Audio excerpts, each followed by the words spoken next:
Hello, ladies and gentlemen, and welcome to Trending in the Afternoon, brought to you in association with Iconic Coffee. If you head over to shop.iconic.com, use the code TRENDING, you get 10% off. Now, this morning, when I was doing Trending in the morning with my brother, I did say that in the afternoon I was going to try and come back with a positive news story, right? I'll try to by the end of this. But to start off, what I'm going to talk about is a bit of a follow-up, really, to this morning. Now, obviously, we covered a varied range of topics. One of them being this whole Glastonbury thing, where you've got Bob Vylan, who's a rap punk musician, who led a chant of Free Palestine and then death to the IDF, the Israeli Defense Forces, caused absolute meltdown across social media, across the mainstream media. If you've missed it, I don't know where you've been, but actually I'd like to know, because it'd be quite nice to hide there for a bit sometimes.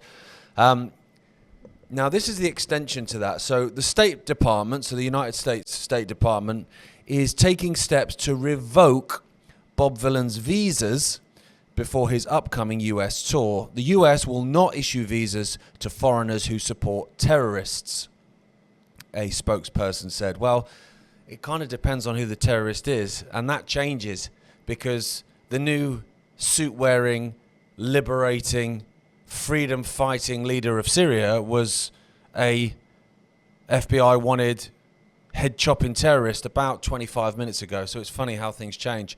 When people apply for student, internship, or work visas, all social media accounts must be handed over, set to public, and AI will crawl through everything posted. I mean, there's nothing Orwellian about that, ladies and gentlemen. But people, predictably, are celebrating it. They're calling it great border control, which is funny because celebrating AI going through all your social media and determining you basically persona non grata because of your views is great border security and great border control. As always, people miss the bigger picture because they always do. I'm starting to think they do it on purpose, actually, that they purposely miss the point.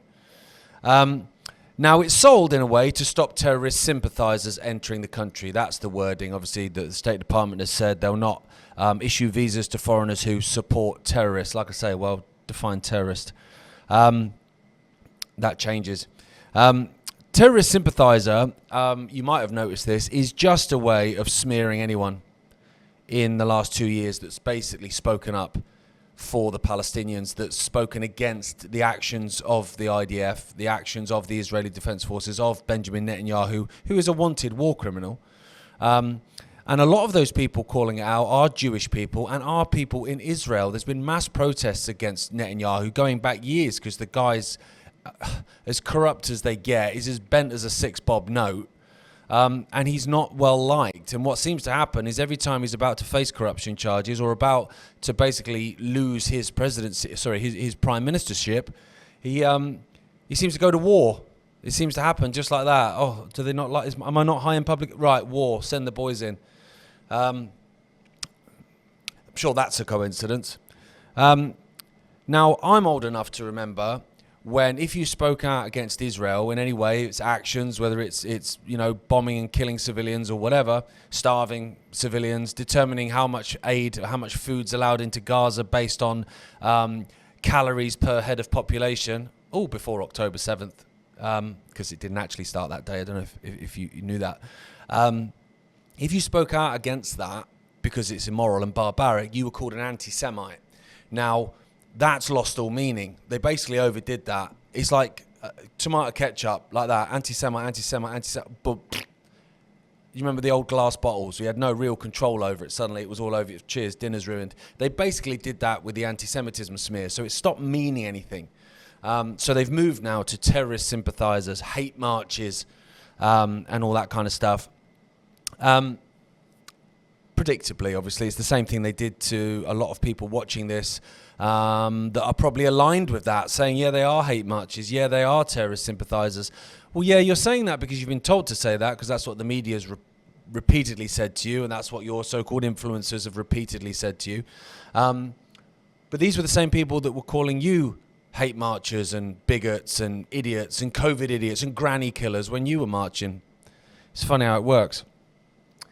It's also funny how say you're a foreign national and you speak out against Israel, you speak out against the plight of Palestinians, you can not be allowed into the country. And it's not just about chants like death to the IDF, which I don't agree with. I don't like the IDF. I can't abide child killers, weirdly. But I don't wish death on people. That lowers my vibration and makes me as dark and demonic as those that wish death on all of us. So I refuse to do that. But that said, it's not just people like that are getting banned. People were laughing about the fact that there was a lad, I think he was a Norwegian lad, or it might have been Dutch, either way, European. He wasn't allowed into the US because they went through his phone, and he had a meme of J.D. Vance as like a bald, inflated face meme. And people were laughing. It's funny, isn't it? It's like, not really. You're banning someone entrance to a country. You're stopping their freedom of movement because of a meme. That's not a good thing. Whilst at the same time, if you're an IDF soldier, a dual national, as a lot of these IDF soldiers are, you can head over to Gaza for a bit, go massacre some kids, go shoot some people trying to get some flour because you're bored.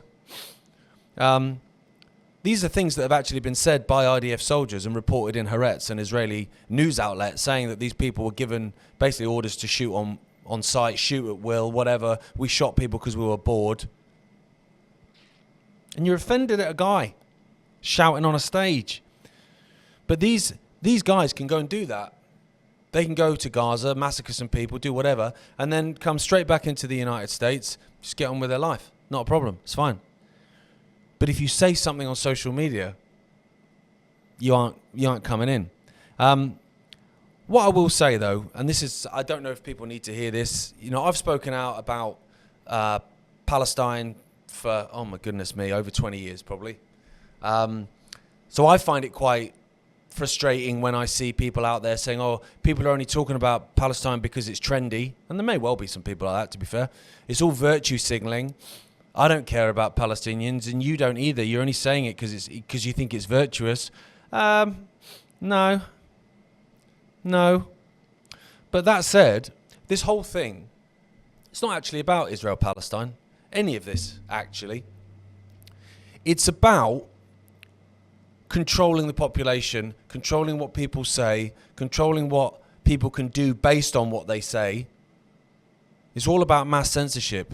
And because what you do by doing that is by banning a few people for saying stuff is you shut other people up in the future, because they look at these people, they're an example, and they go, oh God, well, I was thinking about voicing my opinion, my free thought, but I won't bother because I want to go to the United States. And it won't just end with the United States, ladies and gentlemen, but I want to go to the United States in 6 months for whatever reason. I'm going to keep my mouth shut, which is what it's all about.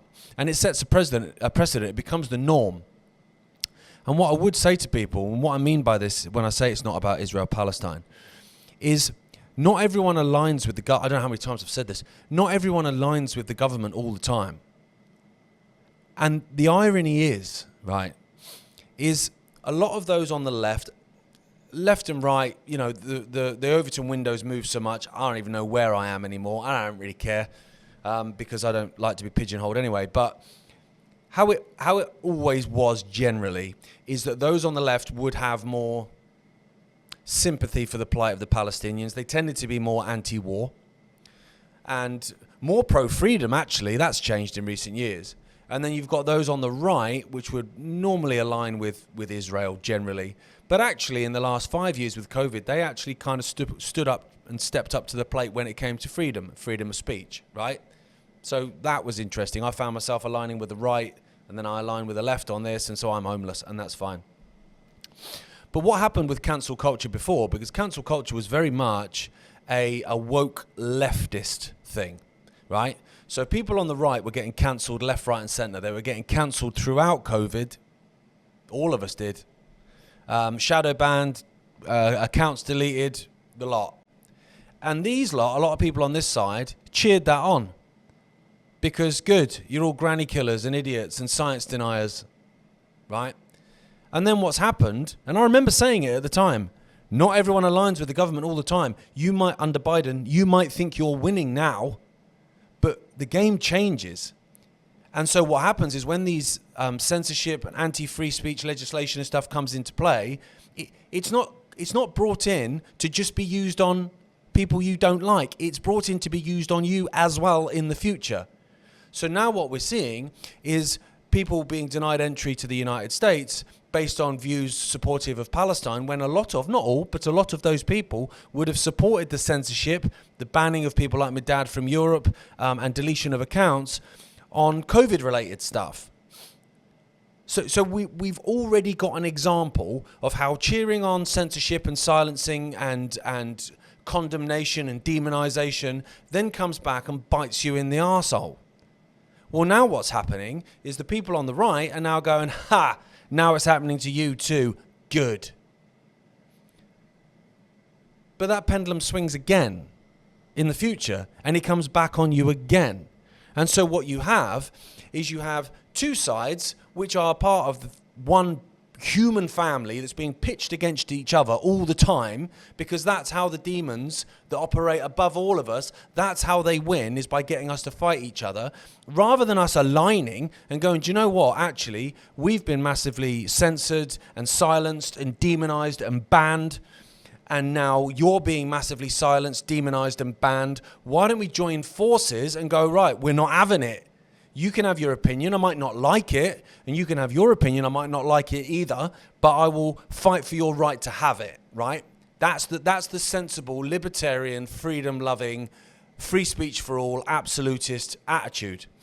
But instead, what you've got is you've got people going, ha, good, I'm glad you're banned, because you laughed and celebrated when I was banned. Okay, well, let's roll forward another 6 months, 7 months, 8 months. Say there's another COVID outbreak out of China. Say there's monkeypox. Say there's whatever they pull out of their sleeve next.